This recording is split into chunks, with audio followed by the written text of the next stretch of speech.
welcome to another health series. Today, we will be talking one of the most important topics when it comes to fitness, to health, and that is managing stress. Because obviously, di ba, lahat tayo nasa stress, lahat, marami nakaka-relate dyan. So today, we have no other than Dr. Gerald Belandres. He is, well, you might have seen him on different TV shows on GMA 7 and ABS-CBN. And of course, he has his clinic here in Sampaloc, Manila, where we are. Thank you for having us. And he's also an entrepreneur and a social media influencer. So today, we'll be asking him different questions so that makashare siya ng mga tips sa inyo. Doc, first of all, thank you for having us. You're welcome again. No? This is our second interview. No? So, hello guys. Good day.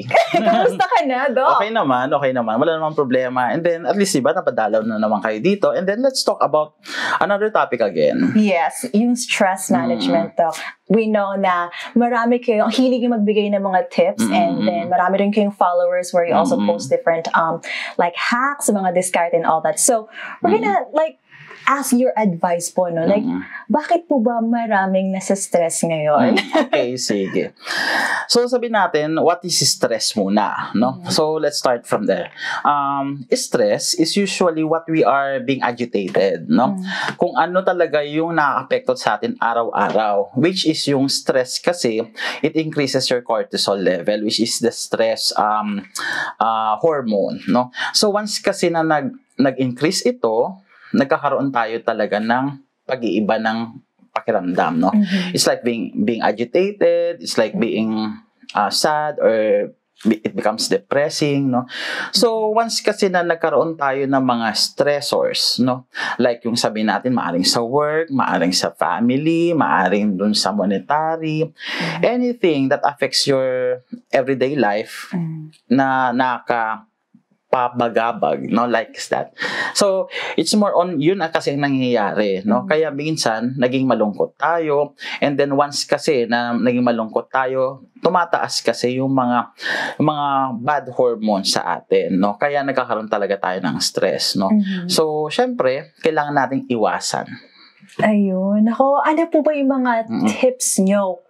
Bago tayo yung mga tips niyo po na paano siya maiwasan, like, paano naman natin malalaman na stress na yung tao? Like, are there any signs or symptoms? Okay, sige. Usually, there are signs and symptoms when you are being stressed, no? Number one, no, you look pale, maputla, no? You look sad, you look uneasy, you look very agitated nga, no?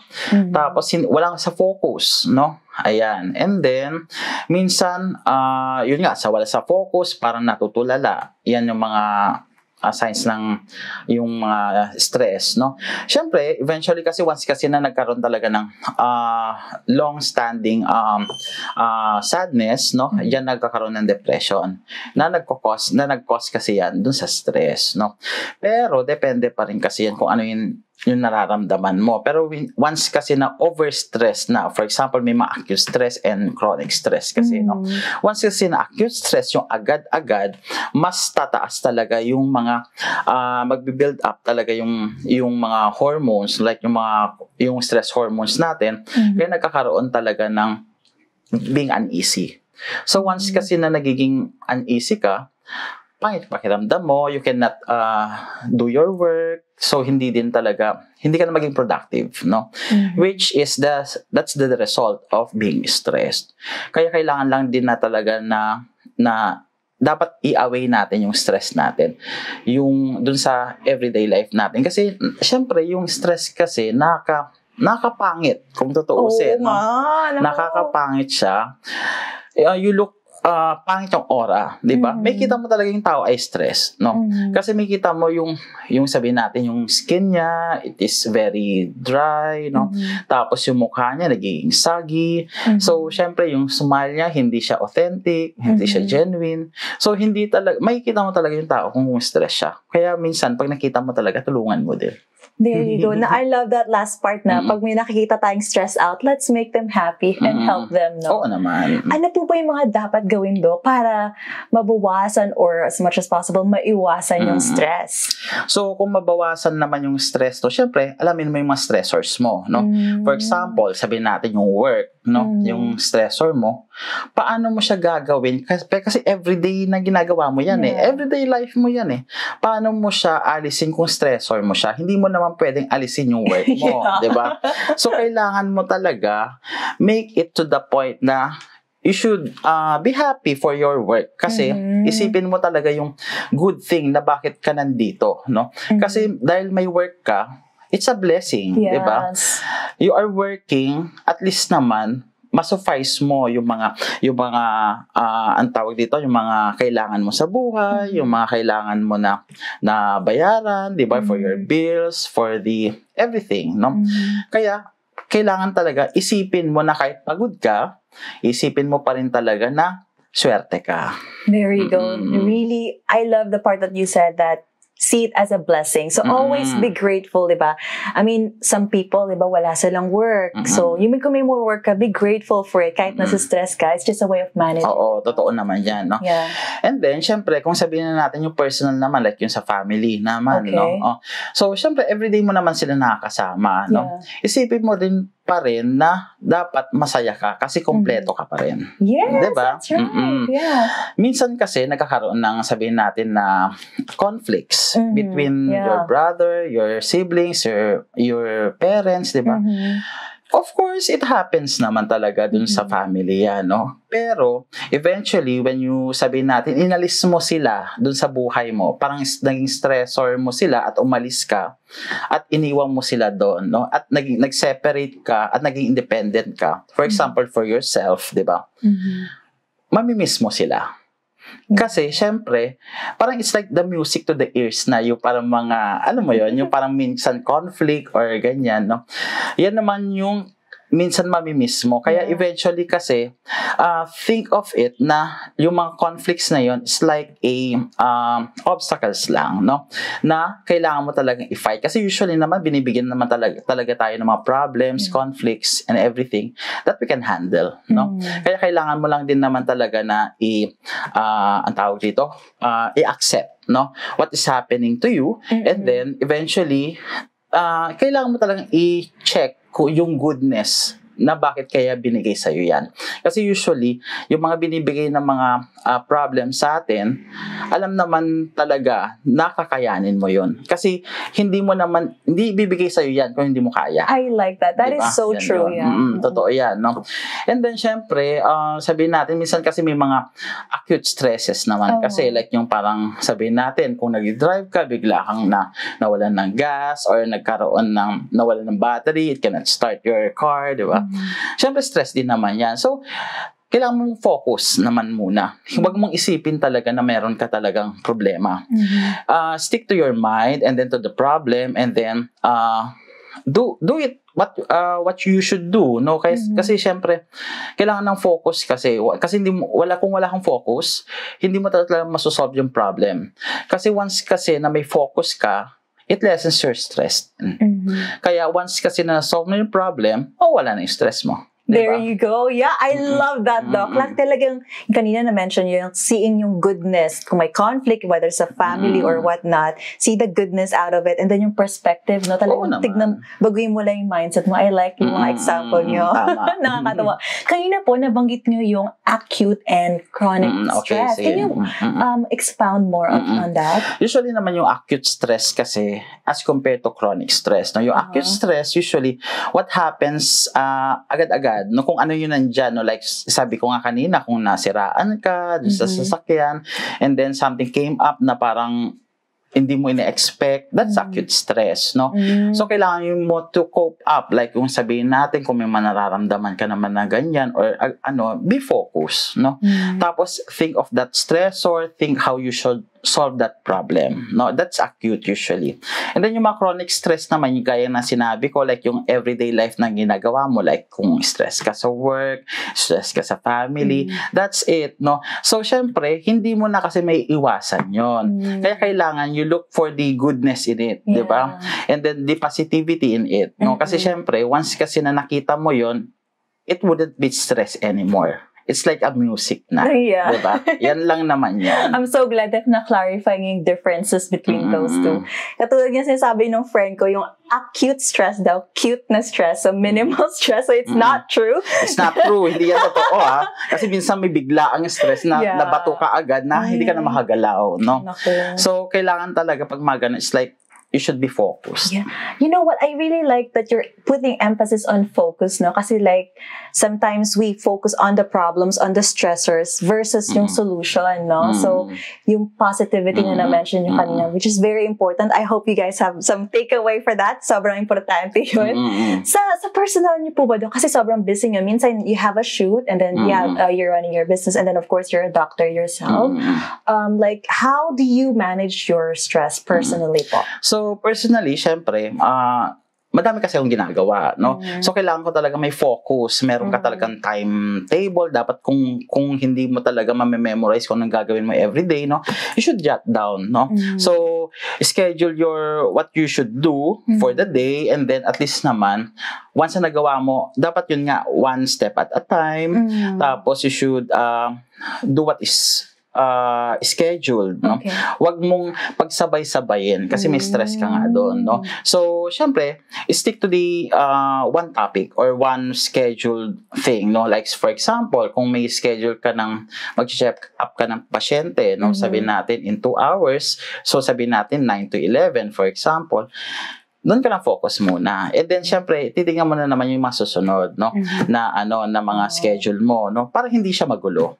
So, gagawin mo na naman dyan, eventually, dapat kailangan mong, sabi natin, isipin mo kung ano yung gagawin mo talaga, ano yung pwede talagang mangyari, di ba? Like yung para mga pros and cons, yung mga gano'n. Importante kasi yan, para at least naman, ang tawag dito, ma-check mo pa rin talaga, mabalanse mo kung ano talaga yung pwedeng mangyari para hindi ka ma-stress masyado. No? Yan talaga yung importante. And then, syempre, yung mga pasyente naman kasi na stress, like yung sabi natin, mga pasyente pumupunta talaga dito kasi stress din sila for their health, di ba? So, kailangan din talaga na kasi minsan kasi, syempre wala silang idea what's happening to them, to their health. So, kailangan talaga pumunta talaga sila sa doktor, gaya dito, no? Para at least naman ma-check namin, no? At ma-check talaga yung well-being ng isang pasyente. And then, at least naman, yun nga, yung sabi ko nga, yung pagpasok ng pasyente, alam mo, stress sila, kailangan mo i-balance mo, kailangan mo ipakita mo sa kanila na, don't worry, I'm the doctor, I will help you.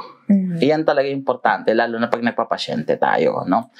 And then, syempre, kailangan lang din natin na, yun nga, i-schedule natin yung mga gagawin natin, no? Sa dami ng gagawin kasi talaga, pwede talaga tayong ma-fed up dun sa mga schedule natin. Pero yun nga, importante talaga na meron talaga tayong time management. There you go. Time management ang importante. And then eventually, once kasi na naging okay na yung na-schedule mo na yung time mo talaga and then yung pwedeng gagawin mo for the day. And then, syempre, eventually, once na na-reach mo na yung sleeping time mo, at least naiisip mo na parang, uy, naging okay na natapos ko pala lahat.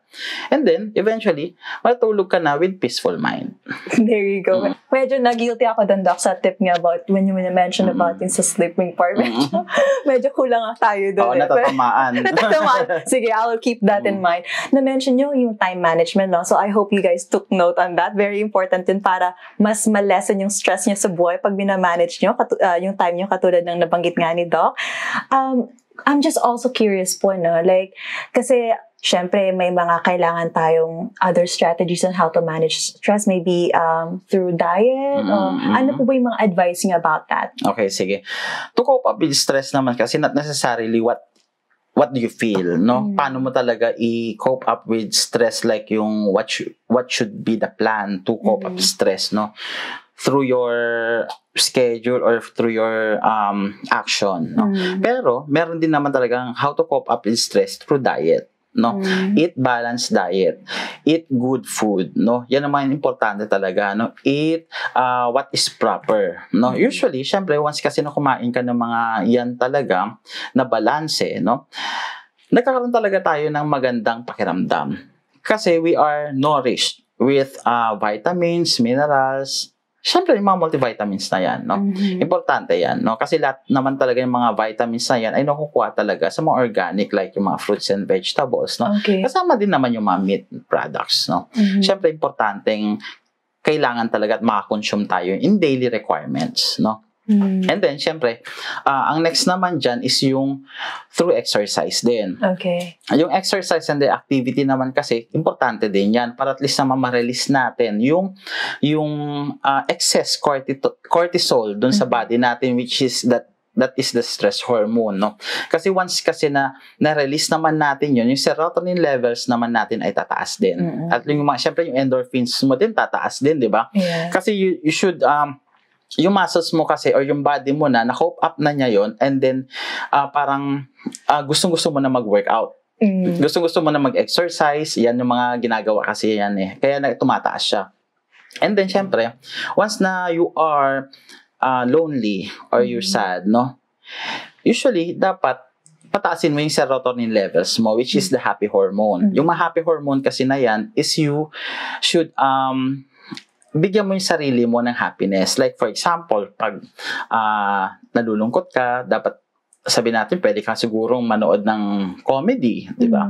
Or sabihin natin, kung nalulungkot ka din at gusto mong kumain, more on the high sugar, no? Like yung candies, chocolates, na pwede kasi makataas din yan ng serotonin levels natin. And then, syempre, kailangan din, for example, if you need love, syempre, kung engage yourself with nakaka-in-love na, like sabihin natin na dun sa person, if you have partners or if you have sabihin wife or di ba? Kailangan mo din talaga na i-express yung love mo through that person din. And then, syempre, mararamdaman mo naman yung marareciprocate naman ng isang dun sa partner mo sa'yo. And then you feel distressed din. Love it. So, great diet, exercise, at yung looking after yung mga hormones natin. So, kill all the cortisols by doing lots of exercise and increase your serotonin. So, I love the part when you said about Doc, yung you give love so that you receive love na reciprocate siya. So, I hope you guys found value in that. That's gold for me.